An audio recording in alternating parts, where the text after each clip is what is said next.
smart. So my dear friends, you might be surprised you didn't see the word Bartholomew in the gospel today, but the name Nathaniel is the same name for Bartholomew according to John's gospel. And today in the gospel we hear two apostles actually, not just Nathaniel, who is Bartholomew, but also Philip. And previously Philip had had an encounter with Jesus. And that encounter doesn't leave him the same. He experiences Jesus. Jesus just tells him, follow me. And then he finds everything about the fulfillment of the Messiahship in this man who had called him. And that fire, the fire that he experienced in Jesus, led him to call his brother Nathaniel. And what is so important about this text is that the same words that Philip uses, and he says, come and see, is the same words that Jesus uses for the first two disciples that he calls in John's Gospel chapter 1. He says, come and see, when they said, where do you live, Lord? And he said, come and see. The same words Philip uses for Nathanael. So meaning that the experience he has had of Jesus, remember Jesus saying in John's Gospel chapter 8, verse 12, I am the light of the world. And Matthew's Gospel, he says also, you are the light of the world, that your light must shine. So we tap that light from Jesus. Philip tapped that light from Jesus, who is the true light. And this light he had to share with his other brothers. Jesus says again in Matthew's Gospel chapter 12 that I have come to ignite light, fire upon the earth, and how I wish it was already blazing. And this is really the true character of fire, that once you light fire, if you are not careful, if you don't tame it, then there is a possibility that it's going to begin to consume everything and begin to spread more and more. And Jesus uses that analogy in Matthew's Gospel to say that I have come to ignite light upon the world, to ignite fire, and how I wish it was blazing.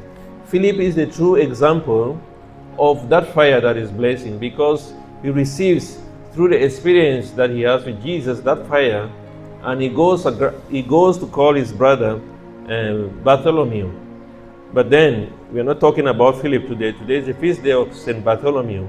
But it's important to know that he did not just receive that light, but he received it from his own brother. And it's a reminder for us also as Christians that we have an obligation to spread the good news. Philip received the good news and he spread it.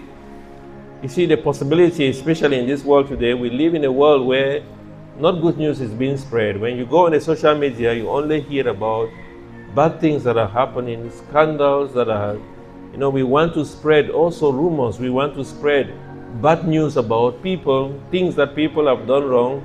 Those are things that are sweet to spread. And those are the things that do not really belong to God. But Philip today is an example of spreading the good news. I have received it and I know how important it is, and I want to spread it. I want to reach it out to the ends of the earth. I want everybody to know about the good news, about the good of your brother. Like in the seminary, you know the good things that your brother has done, and you want to spread it to the others and say, this guy is a very good person. I want to imitate his way of life. This is what we are called to do, to spread the good news in and out of season. This is the command that Jesus gave to his apostles, to spread the good news to the ends of the earth. Again, let us remember, we are called to spread the good news, not the bad news, not the bad rumors, not the bad scandals, or the things that are happening and spoiling the world in which we live. But then we find Bartholomew, after he doubts, he says, can anything come from Nazareth?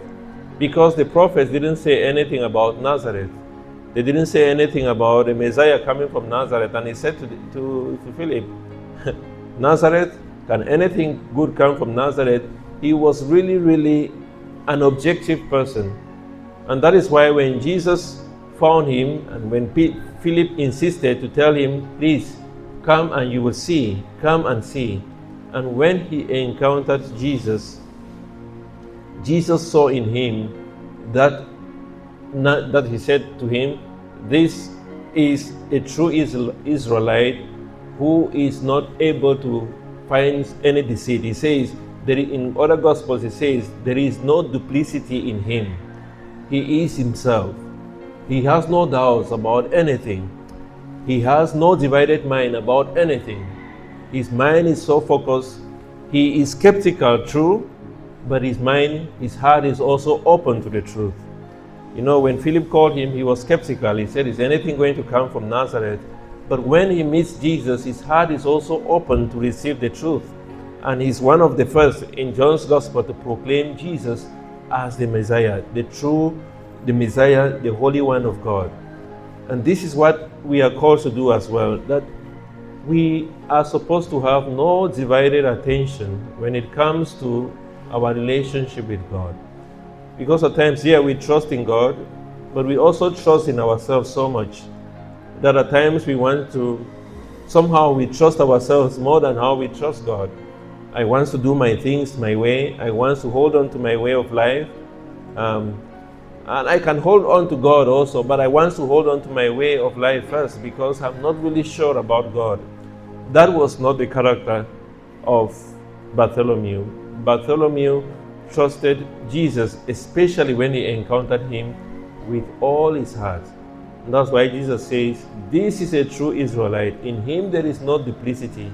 He's not even like Jacob, who had some duplicity in him when he cheated his brother and received his brother's blessing. No, this is a true Israelite. And Bartholomew, therefore, is an example of true faith, that he trusted in God even when it was not favorable. And that is why he surrendered even to the last end of his life. He gave up everything for his faith. Therefore, let us continue to ask through the intercession of Saint Bartholomew for an increase in faith, that we may trust in God at all times. Kiss us, mother, kiss your children. Bring God's blessings from above. With your mantle blue enfold us in your gentle holy love. See the darkness dissipating, hear the trumpet echoing, Satan's rage